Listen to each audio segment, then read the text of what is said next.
મિત્રો જય ઓગણનાથ, સૌને જય હિંગળાજ માતાની। મિત્રો શ્રી 1008 બળદેવનાથ બાપા ગુરુ શ્રી વસંતનાથ બાપા તાજેતરમાં લગભગ 61 દિવસનું મૌન અનુષ્ઠાન તથા ઉપવાસ કરી ઓગણનાથની આ થળીની જગ્યા ઉપર જેમણે તપ કર્યું અને તપની પૂર્ણાહુતિ પછી અનેક સેવક મંડળો એમનું સન્માન કર્યું। મિત્રો, અમને પણ સન્માન કરવાનું સૌભાગ્ય મળ્યું। ખરેખર અમારું ધન્ય ભાગ્ય કહેવાય કે 1008 શ્રી ગુરુ વસંતનાથ ના શિષ્ય શ્રી બળદેવનાથ બાપુનું આજે અમને સૌભાગ્ય સાનિધ્ય મળ્યું, એમના આશીર્વાદ મળ્યા। અમારું ધન્ય જીવન થઈ ગયું સાહેબ। કારણ કે કીધું છે કે સંત સરોવર તરોવર અને સંતજન ચોથા વર્ષે મેઘ પરમારથને કારણે ચારે ધર્યા દેશ। આ ચારે જે પ્રકૃતિ સાથે જોડાયેલા છે, સંત સાથે સાથે સરોવર તરોવર અને સંત ચોથા વર્ષે મેઘ જે પ્રકૃતિના કલ્યાણ માટે જેમણે દેહ અવતાર ધર્યો છે, એવા ચારે ચાર જે પ્રકૃતિના સાનિધ્યમાં છે એમને આપણે કોટી કોટી નમસ્કાર કરીએ છીએ। મિત્રો, ઓગણનાથ બાપાની આ પવિત્ર જગ્યા ઓગણથળી અને ઓગણથળીમાં બાપાના પગલા પૂજાય છે અને અનેક વિસ્તારોમાંથી અહીંયા લોકો દર્શનાર્થે આવે છે। મિત્રો, ધન્ય ભાગ અને ધન્ય ઘડી કે અમોને પણ આ વિસ્તારમાં અમારું જીવન વિતાવવાનો જે પરમાત્માએ અમને સૌભાગ્ય આપ્યું છે એ બદલ પરમાત્માનો આભાર માનીએ છીએ। કારણ કે આ વિસ્તાર એ ઓગણનાથની તપોભૂમિ છે અને આ થળીની અંદર તપસ્યા કરી ઓગણનાથ બાપા અહીંયા પગલે પૂજાય છે। મિત્રો, અષાઢ વદ અમાવાસ્યાના શુભ દિવસે અહીંયા લોકમેળો ભરાય છે અને આ લોકમેળા થકી અહીંયા પબ્લિકનો ઘોડાપૂર દર્શનની સાથે અહીંયાની એક મેળાનો આહલાદક આનંદ મેળવવા માટે પધારતી પબ્લિક સાથે સાથે અહીંના મહંત શ્રી બળદેવનાથ બાપુ એમના પણ દર્શન કરવાનો લાભ મળે છે। મિત્રો, દેવ દરબાર જાગીર મઠ અને ઓગણથળીની જગ્યા બંનેનું એક સાથે સંચાલન દેવ દરબાર જાગીર મઠ દ્વારા થાય છે અને અહીંયા પ્રેમગીરી જે તેરવાડાના વતની છે તે પણ સાંજ સવાર સેવા કરે છે, પૂજા કરે છે। અહીંના પૂજારી તરીકે તેમને સ્થાપિત કરવામાં આવેલા છે। ખરેખર તેમણે પણ તેમના ગુરુની ભક્તિ કરી છે, ત્યારે જ તેમને આ સૌભાગ્ય મળ્યું છે। મિત્રો, કહ્યું છે કે જીવન જોબન રાજધન અવિચળ નહીં રહે કાંઈ। પણ કૃપા થાય ભગડનાથની તો આ જીવનનો બેડો પાર થઈ જાય. માટે આ જીવનમાં જે કંઈ શુભ કાર્ય કરવાના થતા હોય તે કરવા માટે જ્યારે પરમાત્માએ આપણને આ જિંદગી આપી હોય ત્યારે આપણે પણ સનાતન ધર્મના આ પાયાઓને મજબૂત કરવા માટે અથાગ પ્રયત્નો કરતા રહીએ. સાથે સાથે મિત્રો સંત સમાજ સાથે સાનિધ્ય મેળવી કાયમી લોકોનું કલ્યાણ થાય તેના માટે આપણે સૌ પ્રયત્ન કરીએ. આ યુગ એક ભક્તિનો યુગ છે. આ યુગ એક શક્તિનો યુગ છે. આ યુગ એક પરમાર્થ કરવા માટેનો યુગ છે. જ્યારે આ યુગમાં આપણને જીવન જીવવાનું સાનિધ્ય મળ્યું હોય ત્યારે મિત્રો આપણે સૌ સાથે મળી અને પરમાત્માના ભજન સાથે સાથે પ્રજા કલ્યાણનું પણ કામ કરતા રહીએ. કારણ કે કહ્યું છે કે વીજળીને ચમકારે મોતીડ્યા ફરવી લ્યો પાનભાઈ, નહીતર અચાનક અંધારા થશે. કેમ કે આ જીવન એક આંખના પલકારા રૂપી છે.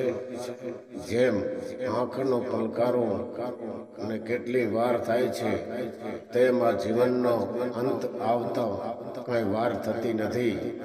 અને જીવનનો અંત ક્યારે આવશે એ મનુષ્યને ખબર પણ નથી. માટે સૌ આપણે દિલથી, કોઈ જાતિ નથી, કોઈ ભ્રાંતિ નથી, કોઈ પણ જાતનો કોઈની સાથે દ્વેષ નથી. આપણે આપણા જીવનને ખૂબ જ સરસ રીતે પોઝિટિવ બનાવી અને સૌ સાથે તાલ મેળવી અને આપણું જીવન જીવવા માટે કાયમી પ્રયત્નશીલ રહેશું તો આપણે આપણા સમાજ, આપણા કુટુંબ, આપણા રાજ્ય અને આપણા રાષ્ટ્રને આ આપણું જીવન સમર્પિત કરશું. એમાં કોઈ પણ શંકાને સ્થાન નથી. મિત્રો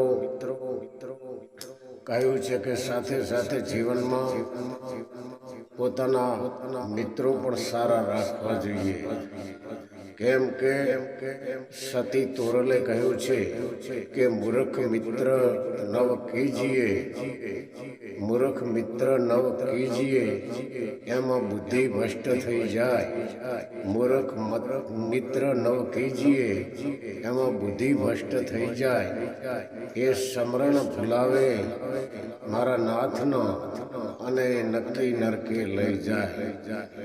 કારણ કે મિત્ર પણ જો મૂર્ખ હોય તો તમને રસ્તો ખરાબ બતાવશે અને ખરાબ રસ્તો બતાવશે તો એ રસ્તો અધોગતિનો હશે.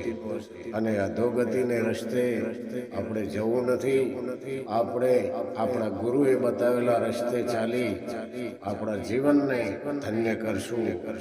તો જરૂર આવા સંતો, આવા સિદ્ધ પુરુષો, આવા યુગ પુરુષોનો આશીર્વાદ આપણને કાયમી મળશે અને ભગવાનની આપણા ઉપર મહેર રહેશે. માટે સૌ મિત્રો સાથે મળી સેવા કાર્ય અને જે કંઈ આપણા જીવનમાં આપણને સત્કાર્ય કરવાનો મોકો મળે તે કરતા રહીએ તો જીવન ધન્યતા તરફ આપણું જશે. નહીતર થશે શું કે આ ધરતી ઉપર જન્મ તો આપણે લીધો છે. શા માટે લીધો છે? આપણા જીવનનું કલ્યાણ કરવા માટે, આપણા કુટુંબનું કલ્યાણ કરવા માટે, આપણે કોઈને ઉપયોગી થવા માટે, આપણે આપણા મા બાપની સેવા કરવા માટે, આપણે આપણા ગુરુઓની સેવા કરવા માટે, આપણે આપણા સૌ સમાજના સનિષ્ઠ લોકોની સેવા કરવા માટે આ જીવન આપણને મળ્યું છે. ત્યારે આપણું સૌનું સદભાગ્ય ગણી આપણે આ જીવનને એક સદકાર્ય તરફ વાળીએ એવી બધાને મારી પ્રાર્થના છે. કારણ કે આ જીવન એ અલ્પ જીવન છે. જ્યારે આ જગત ઉપર આવ્યા હતા ત્યારે જ્યારે જન્મ લીધો ત્યારે 2 જણનો સહારો લીધો હતો, પોતાની મા અને હોયણી. અને જ્યારે જવાનું થશે ત્યારે મિત્રો આપણે તો આપણી જે પાલખી ઉપર સૂતા હશું, ઠાઠડી ઉપર સૂતા હશું અને 4 જણા આપણને ઉપાડી અને લઈ જશે શમશાનમાં. એટલે કીધું છે કે આવ્યા તા 2 જણને સહારે આ ધરતી પર અવતાર લઈને અને મૃત્યુ પછી જવાના છીએ 4 જણને સહારે. તો આ જે વચ્ચેનું જીવન છે એ આપણે ખૂબ સારી રીતે જીવી જઈએ એવી તમને બધાને પ્રાર્થના છે. મિત્રો, આ યુગ એક ખૂબ સરસ યુગ ચાલી રહ્યો છે. તમે જુઓ તો જ્યાં જ્યાં જાઓ ત્યાં ભક્તિના સત્કાર્ય થતા રહે છે. લોકો ભક્તિ માર્ગ ઉપર ઘણી બધી રીતે આગળ ચાલી રહ્યા છે. માં ગાય ગૌત્રીની પણ ઘણી બધી સેવાઓ ચાલી રહી છે. મિત્રો, આપણા જે મોટી મોટી જગ્યાઓ કહેવાય, મઠ કહેવાય, ત્યાં પણ ખૂબ મોટા મોટા ધાર્મિક કાર્યો આપણા સંતોના સાનિધ્યમાં થઈ રહ્યા છે. અને આપણે સૌ એમાં સાથ સહકાર આપીને આપણું આ સૌભાગ્ય જેવું જીવન જીવી રહ્યા છીએ. તે આપણા સૌના માટે કલ્યાણ માર્ગ છે. અને આ કલ્યાણ માર્ગને આપણે સૌ જાળવી રાખીએ. આપણી ભવિષ્યની પેઢીને પણ સુસંસ્કાર આપીએ કે જેથી કરીને એમનું આગામી જીવન પણ સુસંસ્કાર સાથે આગળ વધે, બીજા બધાને ઉપયોગી થાય, સામાજિક સમરસતા સાથે સૌ આગળ વધે એવી તમને બધાને મારી ઓગણનાથ બાપાને પ્રાર્થના કરું છું. ઓગણનાથ બાપા ના સાનિધ્યમાં જીવન જીવતા અમારા દરેક ગામડાઓ જેવા કે તેરવાડા હોય, મીઠા હોય, ઓગણપુરા હોય, જાશનવાડા હોય, ભડકાસર હોય કે પછી વડાણા હોય કે પછી વરસડા હોય કે પછી ઊંડાઈ અને અનેક આવા ગામો જે આ વિસ્તારમાં ઓગણનાથની થળી અને થળીના સાનિધ્યમાં આવેલા છે. આ ગામો કાયમી સુખી છે અને ઓગણનાથ બાપાના ગામો ઉપર આશીર્વાદ છે. ખરેખર અમારું તો આ ધન્ય જીવન એ ઓગણનાથ બાપાના આશીર્વાદથી છે. અને કાંકરેજ, દિયોદર, ભાભર તાલુકો હોય કે અન્ય તાલુકાઓ બધા સાથે મળી અને આ જગ્યા ઉપર કાયમી જગ્યામાં આગેવાનો અને સેવક મંડળો આવી અને જે કાંઈ નાનું મોટું કાર્ય હોય તે ઉપાડી લે છે.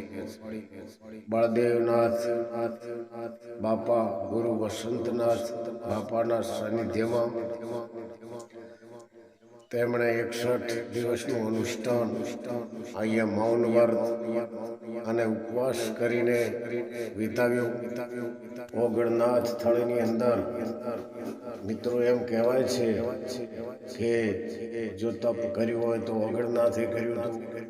અને એના પછી આપણા આ મહંત બળદેવનાથ બાપાએ કર્યું છે. સદભાગ્ય આ વિસ્તારનું છે, સદભાગ્ય આ વિસ્તારની પ્રજાનું છે, સદભાગ્ય આ વિસ્તારના સમાજનું છે, સદભાગ્ય આ વિસ્તારના સમસ્ત સનાતન સમાજનું છે કે આપણે આવા સંતોના સાનિધ્યમાં જીવી રહ્યા છીએ. મિત્રો, ખરેખર આપણું જીવન તો ધન્ય છે અને છે, એમાં કોઈ શંકાને સ્થાન નથી.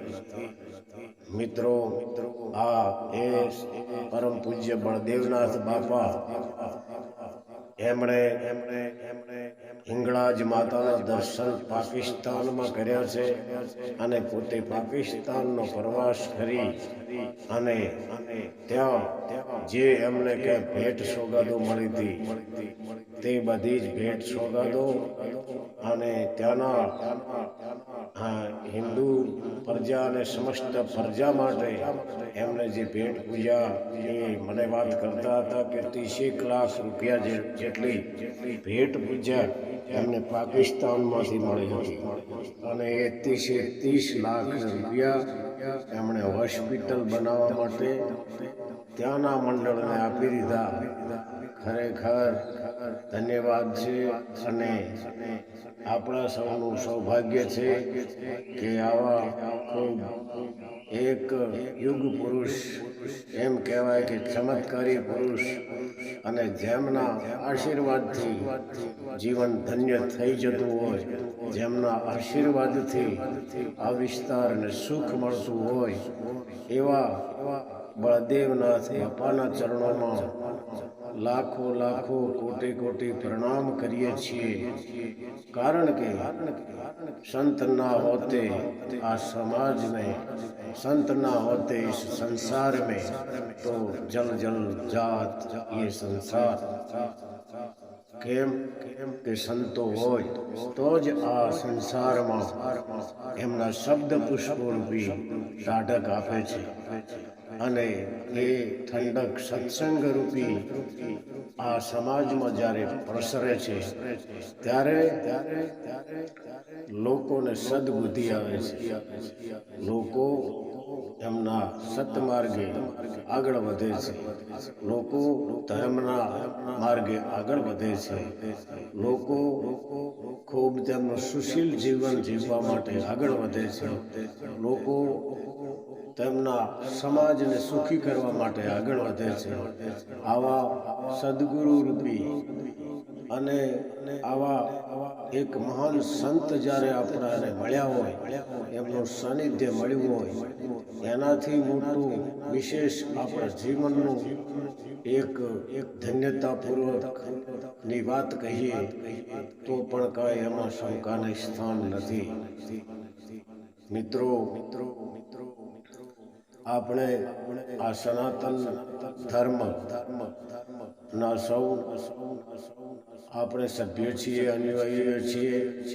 સનાતન ધર્મ યુગોથી આ ધરતી પર સ્થાપિત થયેલો છે અને એ સનાતન ધર્મની આજથી નહીં પરંતુ પૂર્વેના કોઈ સેંકડો વર્ષથી ધર્મ ધજાઓ ફડાકા મારી રહી હોય તો આજે પણ આપણા આ હજારો વર્ષ એમ કહેવાય કે ઘણા વર્ષો પુરાણું આ ઓગણનાથનું સ્થાનક અને તેના ઉપર પણ ધર્મ ધજાઓ આજે ફડાકા મારી રહી છે. ત્યારે આપણા સૌનું ગૌરવ છે, આપણા જીવનનું ધન્ય છે, આપણા જીવનને ખરેખર સૌભાગ્ય મળ્યું છે તો ઓગણનાથ બાપાના લીધે મળ્યું છે. આપણા આ વિસ્તારને સુખ મળ્યું છે. આ વિસ્તાર બે પાંદડે છે આજે એ ઓગણનાથ બાપાના સાનિધ્યમાં છે. ઓગણનાથ બાપા સૌને સુખી કરી રહ્યા છે. સાથે સાથે આપણે સૌ ધન્યતા અનુભવી આ વિસ્તાર માટે ગૌરવપૂર્વક કામ કરી રહ્યા છીએ. તે ઓગણનાથ બાપાના આશીર્વાદથી છે અને એમાંય સોનામાં સુગંધ બળદેવનાથ બળદેવનાથ બાપા એમની વાત જ ન થાય, કારણ કે બળદેવનાથ બાપા એમનો સ્વભાવ સરળ, એમની જે મધુરતા ભર્યું જીવન આ વિસ્તારના સૌ સેવકોને, આ વિસ્તારના સૌ લોકોને સાથે એક ખૂબ સરસ સરળતાથી એમની જીવનશૈલી, એના માટે એમને હું વંદન કરું છું. મિત્રો, વાત બહુ મોટી હું નથી કરતો, પરંતુ બળદેવનાથ બાપાના આ સાનિધ્યમાં આવ્યા પછી મેં પણ મારા જીવનમાં ઘણો બધો બદલાવ અનુભવ્યો છે. મેં પણ મારા જીવનને એક ધન્ય બનાવવા માટે એમના સાનિધ્યમાં જે મને મળ્યું છે તે અથાગ અનેક ઘણું મળ્યું છે, અને એમના આશીર્વાદ, ઓગણનાથ બાપાના આશીર્વાદ મને આજે પણ મળ્યા છે. એ મારું સૌભાગ્ય છે, કારણ કે વિસ્તારથી નજીક મારું ગામ મીઠા, અને આ મીઠાથી નજીક ઓગણથળી, અને ઓગણથળીની આ જગ્યા જ્યાં ધર્મ ધજાઓ આજે પણ ફડાકા મારી રહી છે, અને આ શુભ સ્થળ એટલે ઓગણથળીની જગ્યા, ઓગણનાથના પગલાની જગ્યા, જે થળીની જગ્યા કહેવાય છે. અહીંયા બળદેવનાથ બાપાનો એમ કહેવાય કે એમણે જે કાંઈ પ્રોગ્રેસ કર્યો છે, જે કાંઈ એમણે સુવિધાયુક્ત આ જગ્યાનો સુધારો કર્યો છે, એને રિપેરિંગ કરાવી છે, એની તો વાત જ થાય એમ નથી મિત્રો. કારણ કે બાપાનો મગજ પણ એક એન્જિનિયર જેવું છે, જે એમના મગજથી કોઈને પૂછવાનું પણ નથી એમને હોતું, અને એમની રીતે આ કઈ સુવિધા આ બાજુ કરવામાં આવે તો સારું લાગશે, અહીં બેઠક રૂમને કઈ રીતે સજાવવામાં આવશે તો સારી લાગશે, એ બધું એમના મગજથી એમણે ખૂબ સરસ રીતે આયોજન કરી અને આ જગ્યાને એક સ્વર્ગ ભૂમિ જેવી જગ્યા બનાવી છે. એમના ચરણોમાં લાખો લાખો કોટી કોટી વંદન કરું છું. મિત્રો, ધન્ય છે મહાપુરુષ શ્રી બળદેવનાથ બાપાને કે આ જગતના ચોકની અંદર સનાતન ધર્મ અને સનાતન ધર્મની જે બંને જગ્યાઓ ઓગણથળી અને દેવ દરબાર મઠને આજે ઉજાગર કરી રહ્યા હોય એવા મહાન સંતો, એવા બળદેવનાથ બાપુના ચરણોમાં કોટી કોટી વંદન કરું છું. સાથે સાથે મિત્રો, આ બંને જગ્યાઓ પર તમે દર્શન કરવા માટે પણ પધારજો. કોઈ દૂર દૂરથી લોકો અહીંયા આવી અને દર્શન કરે છે, એમના જીવનને ધન્યતા અનુભવે છે. એના માટે સૌને મારી વિનંતી છે મિત્રો,